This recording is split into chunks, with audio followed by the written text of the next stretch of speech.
Welcome to Real Foot Forward, a West Tennessee podcast from Discovery Park of America in Union City, Tennessee. Today's episode is brought to you by First Choice Farm and Lawn. Thank you, Zach, and welcome to Real Foot Forward, a West Tennessee podcast where we explore the history, the people, and the culture of our home in West Tennessee. I'm your host, Scott Williams. Okay, Zach, as usual, what is something you discovered this week at Discovery Park of America? Well, Scott, today I took a walk out to the Walk of Heroes section of Freedom Square here at Discovery Park. I've looked at those statues many times. I've posted about them a lot on social media. But I learned something yesterday from a talk that you gave that I didn't know. And sure enough, the initials on Ronald Reagan, his belt buckle out there, are RK instead of RR.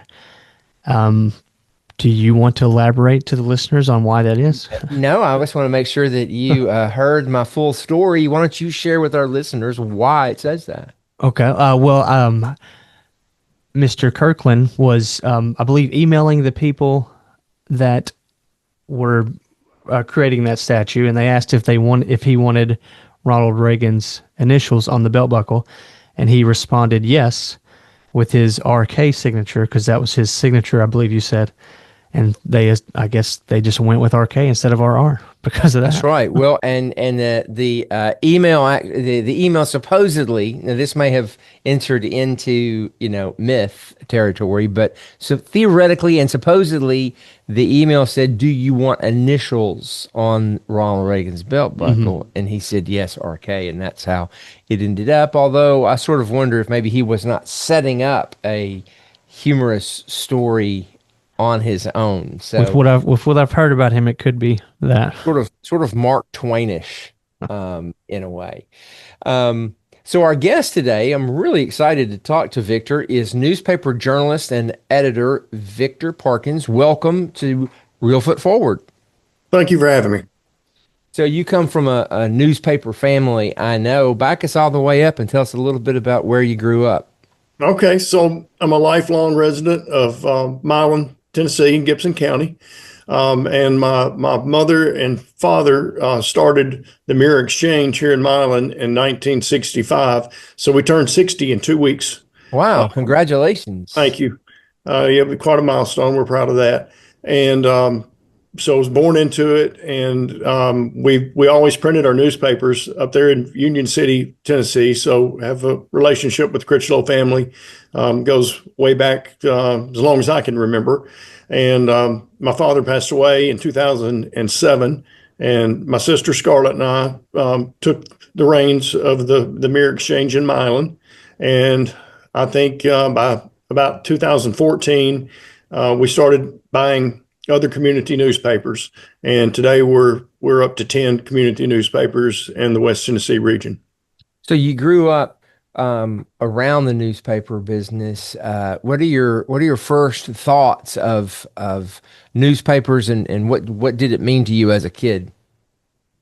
Well, as a kid, it was, I mean, there's kind of a spotlight on the guy that owns the newspaper, and so I can really remember a lot of nights. My dad would get calls from the mayor or from the utility or just from an angry reader that saw their name in the paper. Maybe they were arrested or something like that. So I understood that it was a big platform and that it was a huge responsibility. And of course you got the front seat to a lot of really neat stuff and a lot of really bad stuff. But it didn't take me long to realize that it was an awesome responsibility and a really big job, to promote and to publish the happenings of the community, whether they're good, bad, or ugly. And when I was very young, my dad worked for a big, huge construction company. They built the Mississippi River Bridge, and he was the head of purchasing. And I remember as a little bitty kid going into his office and the smell of it. I can remember the copy machines, stood out to me. The photos of myself and my sister and the rest of our family that were underneath the glass on his desk. And I can remember so vividly the different office things in his, what do you remember about going into the newspaper when you were young?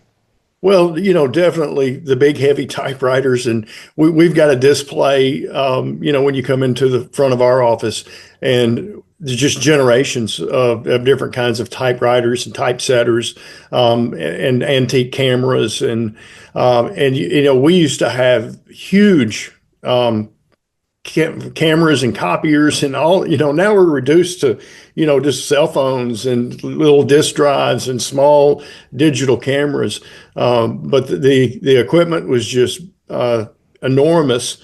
And we set the paper with literally with lead plates, and so you just had all of this big, large, heavy equipment setting all over the place, and that's what it took to produce a newspaper back then.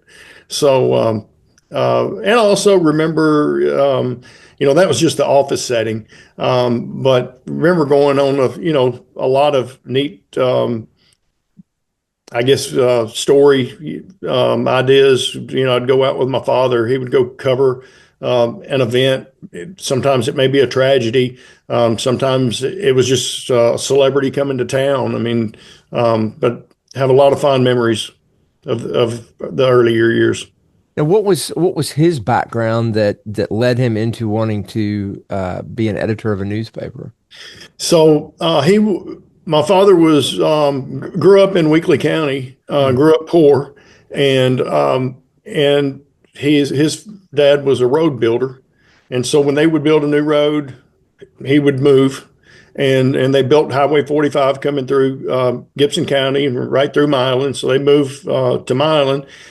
He met my mom, who was a farm girl, and back in the 20s, 30s, 40s, if you met and married a farm girl, you became a farmer. So my dad became a farmer on a large dairy operation, and he joined the Army. And when he was in the Army, he was in the communications department. And so he started writing briefs and sending them through. He was stationed in the Panama Canal. And so he found out he loved to write. And later, a little later in life, not much later in life, but he had his degree in agriculture. So he got his second degree in journalism, and he started writing for the Nashville Banner, the Nashville Tennessean, Commercial Appeal, and the local paper here in Milan, and just decided that's really what he wanted to do. Even though he managed a dairy herd of 300 cattle and this newspaper for about 30 years, and Wow. I don't know how he did it. And I'm one of 8 children. Oh my gosh. That's how he did it. He put you all to work with the cows. He was a hardworking man. Did you work more with the agriculture or more with the newspaper when you were growing up? Definitely the farm, because you lived on the farm, you woke up with the farm, and there was so much to do. But we were all 8 of us, we were expected to work, and it was so much more labor intensive putting the newspaper together back then. And we printed it in Union City, so it took 4 or 5 trips from Milan to Union City, which was a long ways away back in the 70s and 80s. They didn't have the road systems that we've got now. So we definitely had my fair share of work here at the newspaper, but more so at the farm. You and I are about the same age, and we've been blessed to live in a time when we've gotten to see massive transition, in every aspect of the communications business. I remember I started off as a graphic designer, and I wanted to work for the Commercial Appeal so bad. I've applied for so many jobs. I took my resume to the Commercial Appeal so many times.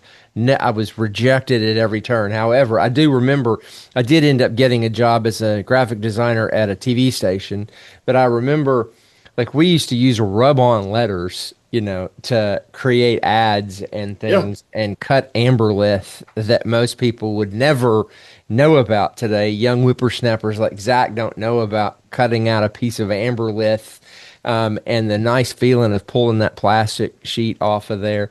Yep. I know in the newspaper business, there were best practices and there were evolutions in technology. What do you think, for your dad and your family was the biggest transition from one technology to another in your business? Well, no question, when we went basically from analog to digital. And it was back in about the mid 90s. And I attended an institute sponsored by the Tennessee Press Association. It was in Knoxville, and it was for about 4 or 5 days. And I went and I learned this process called pagination, which is standard these days, and brought it back to Milan. And the rest of the family, they were like, that's not going to work. That's not the way we do things. And change is hard, and so it took a while to kind of convince and invest in new equipment and things like that. But once we got the hang of it in 5 or 6 weeks, and we weren't dealing with dark rooms and those dangerous chemicals, and really just getting out of the film business, because every sheet of newsprint, the size of the newsprint started with a piece of film that size. And so, just moving away from film and going straight to digital. So we would produce that film here in the office in Milan, and then we would drive the film to Union City. They would convert it from the film to a metal plate to put on the press. And now we hit a button in Milan, and the page goes straight to the press. So we skip all those steps, and it is, a lot of expense and time. Yeah, the Critchlows are nice folks here in Union City that were in the newspaper business for generations as well. So Yep. there's something, as you alluded to earlier, really special about the newspaper people in any town, and the responsibility. Of course, that's evolved as well. What do you recall early on in your career, even, about the responsibility that a journalist had to the residents of the small town that they were running the newspaper for? What's the question exactly? When So or how's it changed? How has that changed I don't since you think started? that's changed at all. I mean, all that we have is our credibility and respect, and mainly the credibility, because people get mad at you, and they kind of maybe lose respect temporarily, but then later they say you're going to be fair about whatever it was that you made them mad about. So all we have is our credibility, and that's been that way from day one, and it always will. So I don't think it's changed at all in that respect. And so why do you think it's important for small towns to have a local newspaper, and what are we losing by so many of them going out of business? Well, we cover so many meetings, and honestly, I don't want to say I hate them, but they're no fun to go to. But we're going to those city board meetings, school board meetings, utility board meetings. And now I look around, I'm in these meetings. I'm the only person there that's not an employee usually. So I'm the only person there that's going to leave there and have a non-biased opinion and report it in the newspaper. And so we're the only conduit to the public to let them know what happened with their tax dollars. What's going to happen to the property next door to them? They're going to put a big solar farm there. You wouldn't have known that had we not put that in the paper, or worse. Going to have a tavern or a gentleman's club, or so a tax hike, and it's used to when I was covering these meetings, there would be a lot of interested members of the public, and there's so much apathy. People just don't seem to care as much, and so we're the only one delivering the message, and it's a shame when we have a community. I mean, I understand why, but when you have a community that loses their newspaper, they lose that avenue of news, and of fair and balanced news. when you're trying to put together, so obviously for folks who don't know, I'm going to read through this list real quick, and then you can tell me if I miss any. Um, you guys are published in newspapers in Milan, Lexington, Martin, Union City, Humboldt, Trenton, and Brownsville, and you recently acquired the Fayette Falcon as In well. Somerville, Tennessee. Did I get them all? You got them all. So that is a lot of work. And so when you go in somewhere and you've acquired a newspaper, how do you determine what your mix of local, who won the Bake Off, who went to Paris for vacation, compared to a mayor was caught with his hand in the till. How Yeah. much hard news versus local flavor do you try to accomplish? So there's no magic formula. That's for sure. And it's being a weekly paper, and I'll just kind of try to lay it out for you how the week works. So today's Wednesday. We published a newspaper yesterday.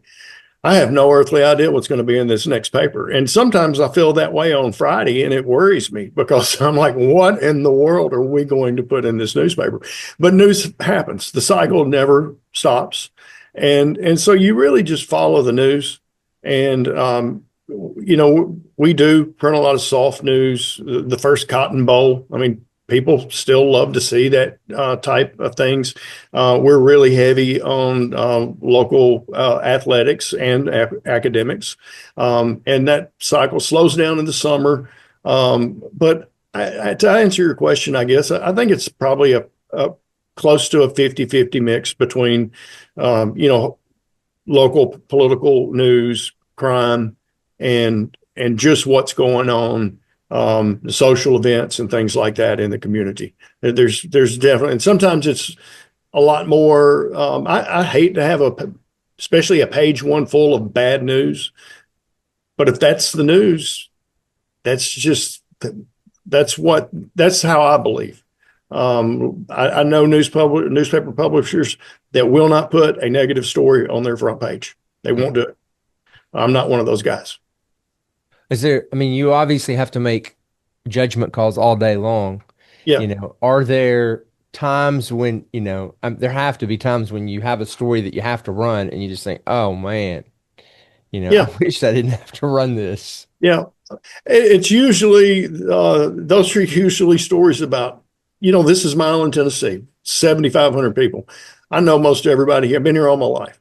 So I go to church and I go shop at Walmart, and I know all these people. My kids grew up with their kids, and it's usually stories about Scott Williams that I know real well, and I've got to publish this story because Scott made a mistake, and but you just have to do it. I tell my friends, it's gonna stay out of the news because we're going to print it. You mentioned, you're at church, you're at Walmart, clearly it's no secret that there's been a huge evolution in the last, few years in how people feel towards journalism and reporters and media, the fake news kind of world. Do people in your world do they understand do they make a difference between you and the media because you're local? Do they have a better opinion of you and what you're doing versus the fake news, quote unquote, media that they talk about on Reddit or, online? Yeah. So I think the readers that are engaged and that are interested, they appreciate what we do, and they know what we do, and they know that we're not the huge mainstream media. But I have conversations, when I'm off somewhere else and I talk to someone and I tell them what I do, it's just kind of like they hate me already, because they just put us all in this one big pot, and that's who we are. And that's frustrating. But, I find that those people, they just really are not engaged with what's going on locally, especially because our papers, we hardly ever print national news, national political news. We have a few national political columnist, and we try to run, a left, kind of a left writer and a right writer, and try to balance out our editorial page. But it's frustrating at times, especially with social media. Um, it's the news is complicated today. Do you stay away from looking at like Facebook posts about the stories that you guys have written? It tears me up if I see a negative comment about Discovery Park on social media. Yeah, I can't look away, because I've got to monitor the pages, Hmm. and so we've got them set up for strong language and criticism and things like that, and I would never block it. I mean, it's just part of it. But it's disappointing, and hate, you hate to see it because it's not true. A lot of, especially on social media and mainly Facebook, people get on Facebook and they type out something that they would never say to me in person. And who knows what the situation is when the later at night, the kind of the worst conversation goes, if you know what I mean. Hmm. And so, on one hand, I just despise Facebook because of that. On the other hand, all total, our newspapers probably have over 100,000 followers on Facebook. So, that's a lot of eyeballs. And so that exposure, it can't be a bad thing. And I think, I think there'll be a day that we'll probably profit from it in some form or fashion, but right now we don't. But it's an arena that you have to be in if you're in this business. Now, I know that you are a leader in like Tennessee press organizations, and do you, behind closed doors, do those of you that are in that business brainstorm and try to Oh yeah. figure out what the heck are we going to do to turn the tide? Otherwise, we're gonna lose all media, which is a disaster. Yeah. We do. We just had our summer convention in Memphis, and we met with the states of Mississippi and Arkansas, and we had just different. We had these like roundtable blitz sessions for 15 minutes, and then you'd go to another one, and so I met all these people that publishers that I'd never met before, and we don't know what we're going to do. I mean, it's frustrating, and one of the most frustrating things right now is what Google is doing to the whole news world. I mean, AI is it's not necessarily true information. It's information that they're scraping off our website and our social media pages.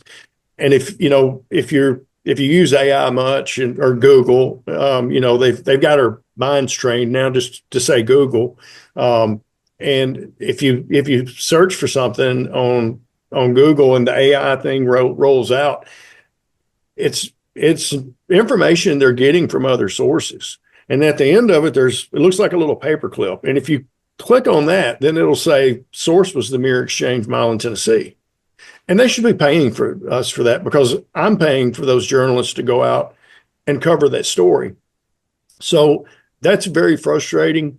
There are dozens of antitrust law or lawsuits in the making right now, and who knows if it's hard to beat a company like Google, but they're really putting a stranglehold on small guys like me. Well, so I majored in journalism, but I went on the other side of the desk and I sold advertising and I worked within that side. And so I know the business model, at the time, Yeah. years ago, for anyone who is too young to remember that time, was want ads and the ads, the national ads, the local ads, the newspaper.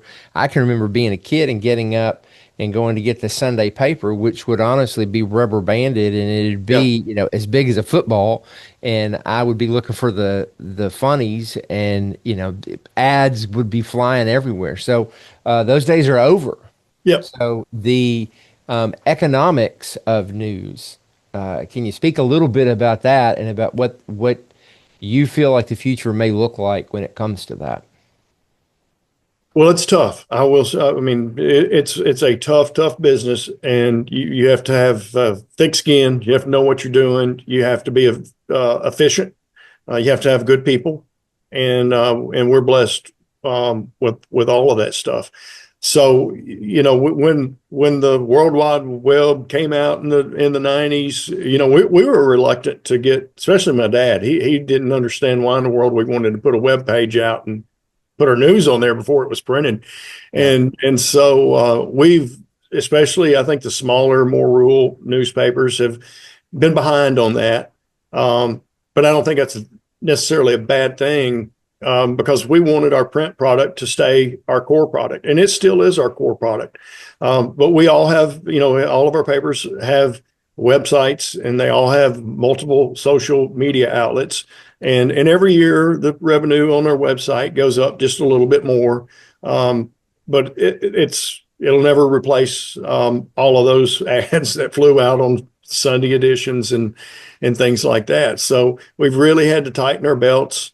When the Messenger in Union City, there was a daily, and we printed there was probably 30 employees, maybe more, just on the news side, not back in the press room. So, we've got 6 or 7 people up there now, and that's about the size of our news staffs at all of our newspapers. So you can't cover as much. You've kind of got to pick and choose, what you're going to zero in on, and just do the best you can on that. And it's unfortunate that we're in that situation, but we still have a good product. We still have a lot of readers, and really we have more contact with more people. Used to be all about circulation. That was the key word. And now it went from circulation to readership to now reach. And through our print, through our web, through our social pages, we've got more readers than I could ever imagine. We just don't get paid for it. Yeah, that's trying to figure out the business model of how we can make news profitable is a challenge that everybody's trying to figure out. There was a little sliver of time when the decision was made to put all that news online for free. And they screwed themselves early on. They should have been behind a paywall if and I'll be the first to admit that there are times when I'm trying to find some information, and it'll be on say the Wall Street Journal, and I don't have a subscription, so I'll just move on and find the information elsewhere. But we do hear, I get the Union City newspaper and the Martin newspaper, and Thank you. I find out, you're welcome. I find out so much, from looking at those local, especially somebody who's not from here. It's really helpful to get those. I also get the Commercial Appeal, and my mom and dad get the Brownsville States Graphic because that was their newspaper, and they get that. So anyway, it's just I just don't think people understand, how bad it will be if we don't make sure that there are people like you and your staff out there gathering this information and making it public. Yeah. In the states of New York and California that are far stretched from state of Tennessee, they have passed legislation to basically subsidize community newspapers with newsrooms, I think, of less than 50 people. So the Wall Street Journal is not, they can't qualify. The New York Times doesn't qualify. But to keep these small community newspapers alive, I don't know that we'll ever be able to do that in the state of Tennessee. There's also a bill in Congress that's been kind of on life support for 3 or 4 years, and it's changed the name so many times, but it's I think it's called the Journalism Sustainability Act, and it would basically help fund journalists. like 50% of your payroll up to so much money. And, I think it's going to take something like that to keep us alive. I mean, our newspapers, as long as I not pat myself on the back, but as long as my sister and I are running these, because we do it very efficiently, do a lot of the work ourselves, I think we're going to be okay. But I just hear it in so many places in other markets, and the statistics speak for themselves. In America, I think 2 community newspapers close per week. Yeah, it's crazy. Before I came here, I worked for the museum in Washington, D.C. for 7 years. So, we were all about news literacy and, panel discussion after panel discussion of editors and journalists and, people who covered the news years ago, people who cover the news now. And, we were having these conversations back then. I've been here 7 years. And so 15 years we've been having those conversations, and it feels like we're in an evolutionary period. I hope we're getting towards the end of it. But no matter what, there's a huge difference between what they're writing about in the New York Times and the Washington Post versus what I'm reading in the Union City newspaper. And even though it's important, to get the hardcore news from Union City and things that are going on, I also do love to read who won the, blue ribbon for the peach pie and, things like that, really drive home the feeling of community. So I want that as well. Well, and those tidbits of news like that is really probably our core news product, because there's only one place you can get that. And that's in our, I mean, you can see that occasionally on Facebook, but there's only one place you can find it wrapped up into one, comprehensive package of what happened in the last 7 days. And so that niche is going to keep us alive. I do believe that. So are there any more Parkinses coming up behind you that have an interest in the business? Unfortunately, not at the moment. I've got 2 daughters, and one of them, as soon as she graduated, I had an immediate spot that I badly needed someone. And she's young, and she was tremendous help for a few months, and she really wanted to move to Nashville, and now she's in Denver, Colorado. My sister Scarlett, who should have arranged to be on the podcast with me, she's got 3 children, and they're not at this point, but things change and times change, so maybe. Well, we're still young, so there's still plenty of time.